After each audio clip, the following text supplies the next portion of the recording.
कोकणचा तिरुपती म्हणून ख्याती असलेल्या सिंधुदुर्ग जिल्ह्यातील वेंगुर्ला तालुक्यातील आरवली येथील श्री देव वेतोबा मंदिराचा वर्धापन दिन सोहळा हजारो भाविकांच्या गर्दीत संपन्न झाला। महाराष्ट्र, गोवा, कर्नाटक या राज्यातील हजारो भाविक वेतोबा चरणी लीन होतात। नवसाला पावणारा देव अशी ख्याती असून भाविक भक्त केळ्यांचा घडाचा नवस बोलतात। भक्तांच्या हाकेला धावणाऱ्या श्री देव वेतोबाचा वर्धापन दिन सोहळा कार्यक्रम 4 दिवस चालणार आहे।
आज वेतोबाचा वर्धापन दिन आहे आणि भाविकांनी बऱ्याच प्रमाणात मोठी गर्दी केलेली आहे।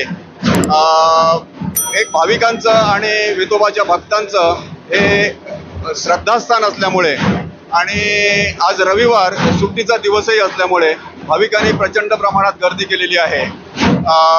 मला वाटतं आजचा हा वेतोबाच्या 1996 साली ज्यावेळी पुनःप्रतिष्ठापना झाली आणि त्यानंतर प्रतिवर्षी असा हा पुनःप्रतिष्ठापनेचा वर्धापन दिन प्रतिवर्षी वैशाख शुद्ध पंचमीला साजरा केला जातो आणि या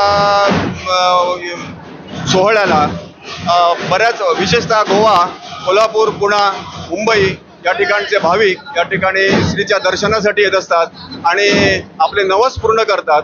त्याचप्रमाणे वेतोबाकडे आपल्या कुटुंबाच्या सुखसमृद्धीसाठी आपले गाऱ्हाणही घालतात आणि सुख समाधान आणि मनशांती मिळून जातात। केळ्याचा घडाचा हा एक विशेषतः वेतोबाला केळ्याचा घड हा प्रिय आहे आणि त्यामुळे केळ्याचा घडाचा नवस बोलला जातो आणि केळ्याचा घडाचा नवस किंवा देवाला अर्पण म्हणूनही केळी दिली जातात। साधारणतः पूर्वीच्या काळात या भागात केळ्यांची लागवड आणि केळी ही विशिष्ट प्रमाणात या ठिकाणी केली जात होती आणि त्यामुळे वेतोबाला एक विशिष्ट जातीचा केळ्याचा नवस देण्याच्या पूर्वीपासून प्रथा आहे आणि ती प्रथा आजही या ठिकाणी सुरू आहे। आज देवाला महानैवेद्यही अर्पण केला जातो। कसा नैवेद्य असतो? नैवेद्य हा भक्तगण म्हणजे गावातील सगळ्या लोकांचं चांगलं व्हावं या इच्छेने तो आजचा दिवस वर्धापन दिवस असून त्याने देवाला हा नैवेद्य दुपारी दाखवला जातो। आणि या नैवेद्यासाठी नैवेद्यामध्ये डाळ भात गोड पदार्थ, खीर, असे वडे असे पदार्थ असतात हजारो भाविक याचा लाभ आणि घेतात. आणि ह्याचा हजारो भाविक लाभ घेतात. मी देवाच्या दर्शनाला काल मुंबईवरून आलेलो आहे. मी दरवर्षी या देवाच्या दर्शनाला येतो, खास करून वाढदिवसाला येतो. रजा घेऊन येतो मुंबईवरनं आणि जो काही देवाचा घड आहे, नैवेद्य आहे ते आम्ही त्यांना अर्पण करतो आणि त्याचा आशीर्वाद घेतो.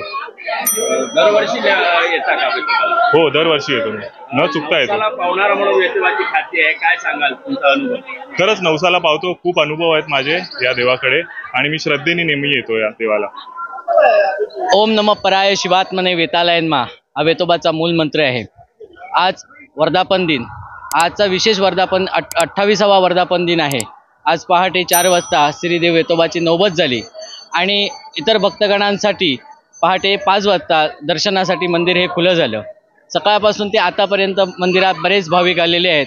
मग कर्नाटक असो, गोवा असो, महाराष्ट्रातनं आणि इतर ठिकाणीने वेतोबाच्या दर्शनासाठी हे भक्तगण आलेले आहेत. विशेष म्हणजे वेतोबाला हा केळ्याचा घड प्रिय आहे आणि तो केळ्याचा घड देवाला अर्पण करण्यासाठी भाविक आलेले आहेत. आरवली गाव हे पूर्वी हरवली म्हणून ओळखलं जायचं. हर म्हणजे शंकर, वल्ली म्हणजे वस्ती. या गावात रामेश्वर, सिद्धेश्वर, कोकणेश्वर अशी शंकराची बरीचशी स्थाने आहेत. वेतोबा हा शिवस्वरूपात उभा आहे, त्यामुळे तिरुपती सारखे दिसणारा देव म्हणून भक्तगण बरेचसे देवाचे दर्शन घेतात.